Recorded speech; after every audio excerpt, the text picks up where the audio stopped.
au début de la paracha de cette semaine, ou plutôt je devrais dire les deux parashiot de cette semaine, puisque cette semaine nous avons Vayakhel et Pekudei. D'ailleurs, on va conclure le Sefer Shemot ce Shabbat. Alors au début de Vayakhel, la Torah nous raconte le pasuk suivant. Vayakhel Moshe et kol adat bnei Israël. Moshe Rabbeinu l'a rassemblé tout le peuple juif. Vayomer alehem et leur a dit, Eila hadvarim, voici les paroles, Asher tziva Hashem la asot otom. Voici les sujets que Dieu nous a commandé de faire. Et là, il nous dit encore une fois la mitzvah de Shabbat, suivie par la construction du Mishkan avec tous ses détails. Quand est-ce qu'était ce Vayakhel? À quel moment ça a eu lieu? Et Rashi de nous dire tout de suite, ici, Vayakhel Moshe, le Macharat Yom HaKippurim, au lendemain du jour de Kippour, que chez Yarad Min Hahar, quand Moshe Rabbeinu est descendu du mont Sinaï.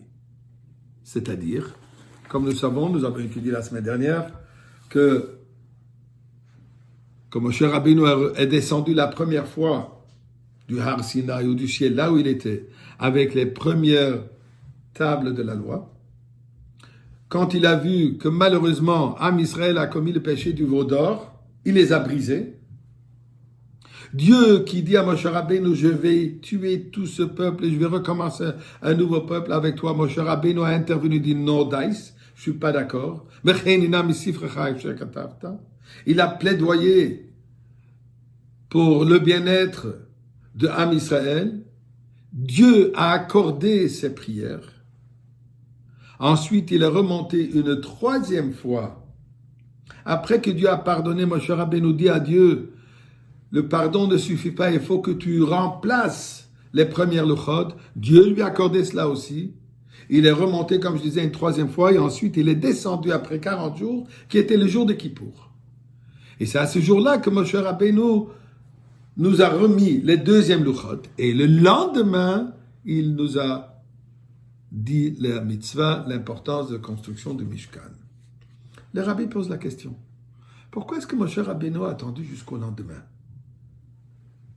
Est-ce que ce ne serait pas logique que dès que Moshe Rabbeinu revienne avec les luchot, et il nous dit que Dieu nous a pardonné, que ce lien, cette alliance entre Kadosh Baruch Hu et nous s'est réaffirmé, c'est le moment de construire tout de suite un Mishkan.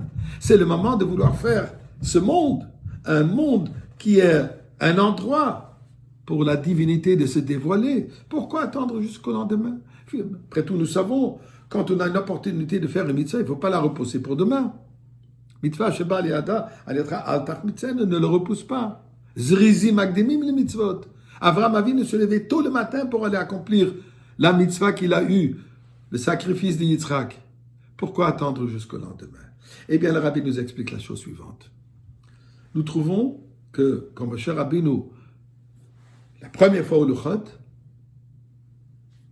il y a marqué dans le pasuk, Mishpatim Yitro, Vayan, Vayavon, Moshe va s'appeler avec Kol Divrei Hashem, avec Kol Mishpatim, Moshe Rabbeinu les a racontés, il a partagé les lois de la Torah. Là, il y avait un tel enthousiasme. Vayan, Kol Ha'am, Kol Echad. Le peuple entier a répondu, unifié, un enthousiasme extraordinaire. Dis-nous quoi et on va faire. Enseigne-nous la Torah. Kol advarim asher diber Hashem. Non, dis-nous ce que Dieu veut.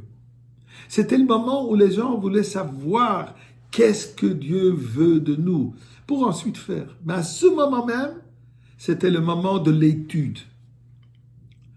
Donc, le lendemain, après que cet enthousiasme de vouloir étudier s'est apaisé un peu, là, Moshe Rabbeinu dit, Tachles, maintenant nous allons construire le Mishkan. Nous dit le Rabbi ici, il y a un message important. L'étude de Torah est importante. Et quand nous étudions la Torah, il faut mettre de côté toutes les autres préoccupations, toutes les autres besoins et ainsi de suite. Le moment de l'étude de la Torah doit être consacré entièrement pour l'étude de la Torah. Mais on ne peut pas se contenter avec ça. Après avoir étudié, nous devons aussi agir. Agir de quelle manière? De manière que construire le Mishkan pour Akadosh Baruch Hu. On ne peut pas se contenter juste de l'étude Pour nous-mêmes, nous devons nous assurer que le monde entier devienne le Mishkan, l'endroit où la divinité se dévoile. La transformation de ce monde pour qu'il devienne entièrement un monde imprégné par la divinité. Ceci sera accompli avec la venue de Mashiach et avec la construction du Beth Amikdash qui vient préfabriquer du ciel sera ici sur ce monde. Et nous prions à Kadosh Baruch Hu que ceci s'avère aujourd'hui même.